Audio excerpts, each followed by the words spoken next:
இப்போ நம்மளோட அரசியலமைப்பு சட்டம் எந்த சூழ்நிலையில எப்படி உருவாக்கப்பட்டது அப்படிங்கறதையும் நமது அரசியலமைப்பு சட்டத்தில் இருக்கக்கூடிய முக்கியமான விஷயங்களையும் பார்க்கலாமா?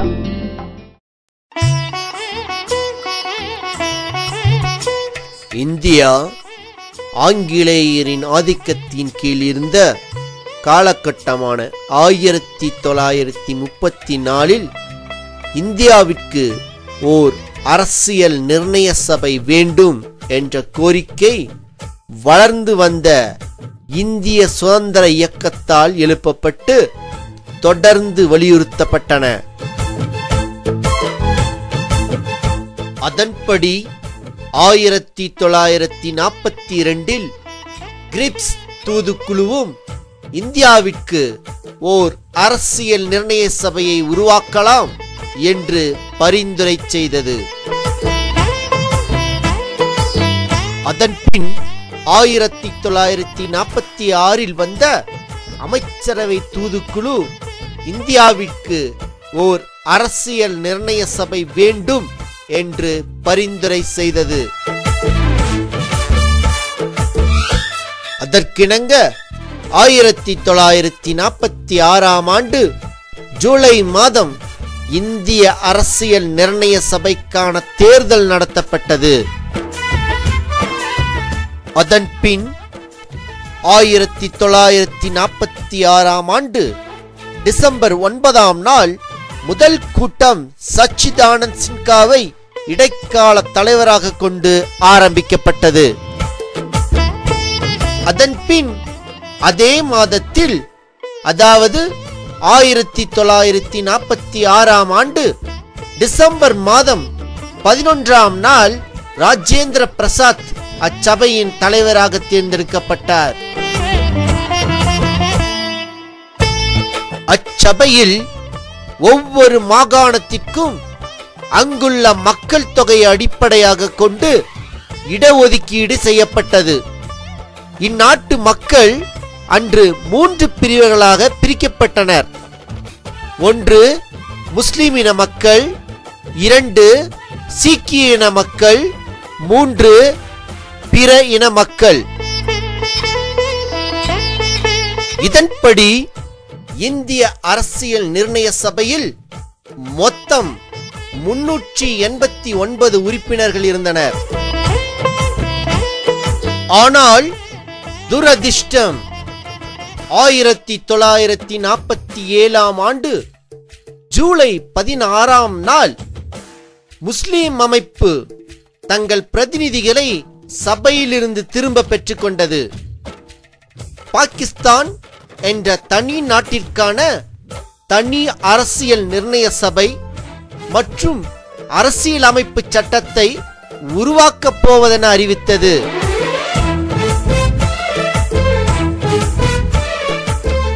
இதனால் அரசியல் அமைப்பு நிர்ணய சபையில் உறுப்பினர்களின் எண்ணிக்கை 389 இருந்து 299 குறைந்தது. இதைத் தொடர்ந்து 1947 ஆகஸ்ட் மாதம் 14 பிரிட்டிஷ் இந்தியாவானது இந்திய மாகாணம், பாகிஸ்தான் மாகாணம் என்று 2 நாடுகளாக பிரிக்கப்பட்டது. அடுத்த நாள் நள்ளிரவில் இந்தியாவிற்கு சுதந்திரமும் கிடைத்தது. இந்த சூழ்நிலையில் நமது இந்தியாவிற்காக மட்டும் தனியாக அரசியலமைப்பு சட்டத்தை உருவாக்க வேண்டிய நிர்பந்தம் ஏற்பட்டது. அடக்குமுறையிலிருந்து சுதந்திரம் பெற்ற நாடுகள் ஆங்காங்கே அந்தந்த இடத்திலுள்ள மக்களின் இயல்பு மற்றும் தேவைகளின் அடிப்படையில் அரசியலமைப்பு சட்டத்தை எழுத்து வடிவில் உருவாக்கின. சில நாடுகள் சட்டங்களை எழுத்து வடிவில் உருவாக்காமல் பழக்க வழக்கங்களின் அடிப்படையில் தொடர்ந்து பயணிக்க தொடங்கின. நாம் ஒவ்வொருவரும் சார்ந்திருக்கும் குடும்பத்திலும் பல எழுதப்படாத சட்டங்கள் இருப்பதை நாம் அறிவோம்.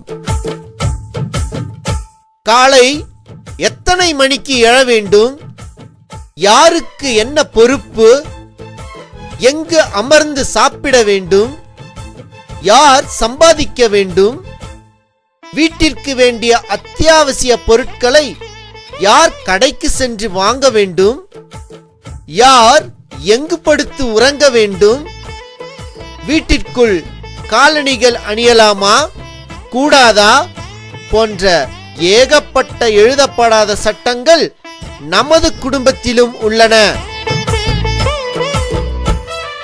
இந்த சட்டங்கள் குடும்பத்திற்கு குடும்பம், வீட்டிற்கு வீடு மாறுபடும். நாம் புதிதாக ஒரு வீட்டிற்கு சென்றால் அந்த வீட்டிற்குள் காலடி எடுத்து வைக்கும் முன் அந்த வீட்டிற்குள் காலணியுடன் செல்லலாமா கூடாதா என்று ஆரம்பிக்கும் குழப்பம் நமது ஒவ்வொரு அசைவிலும் தொடர்ந்து கொண்டே இருக்கும்.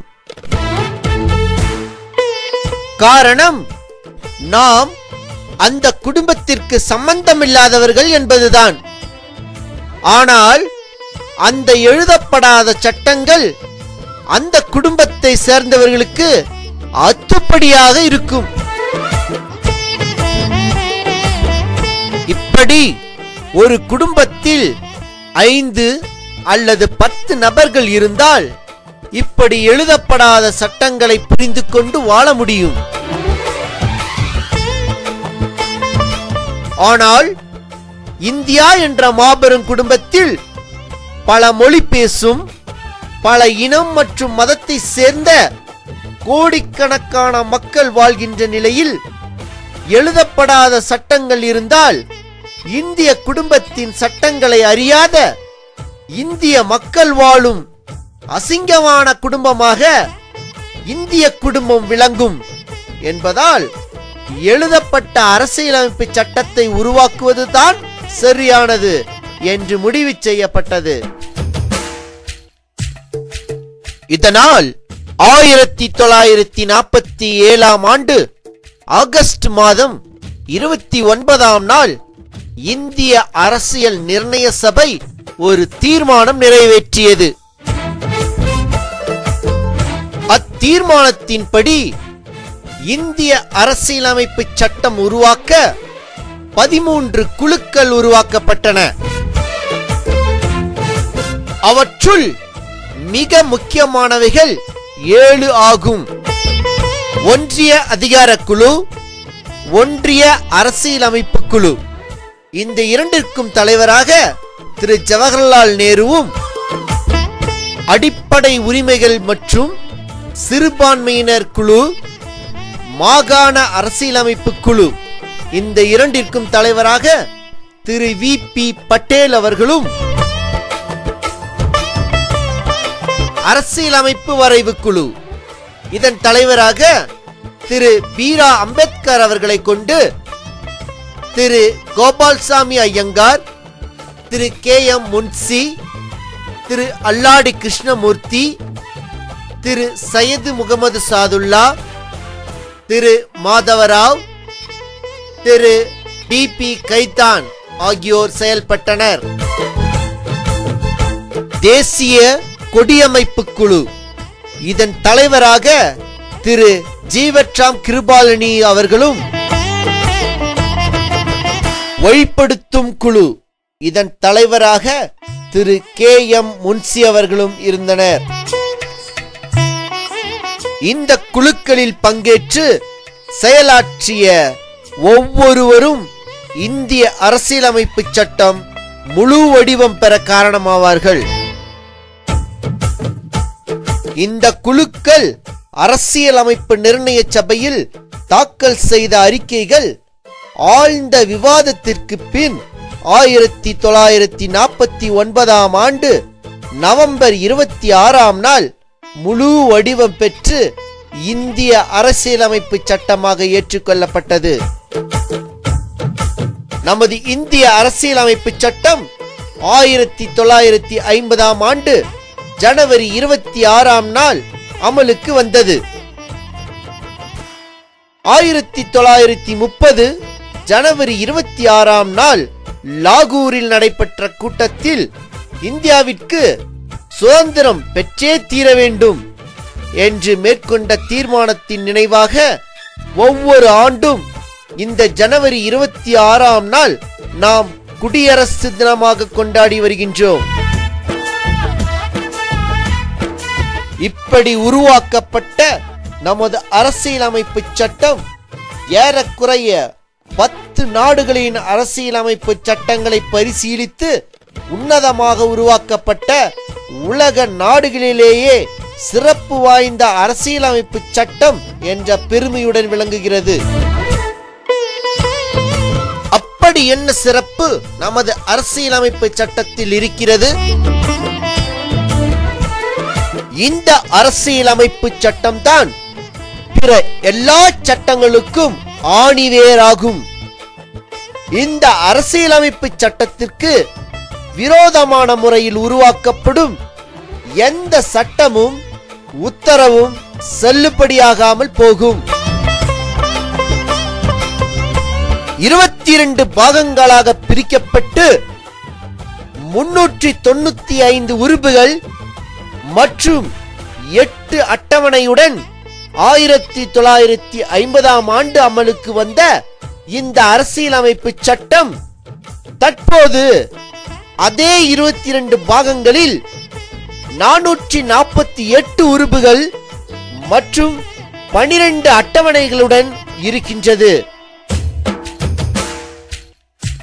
2010ஆம் ஆண்டு வரை சுமார் 108 முறை நமது அரசியலமைப்பு சட்டம் திருத்தம் செய்யப்பட்டுள்ளன.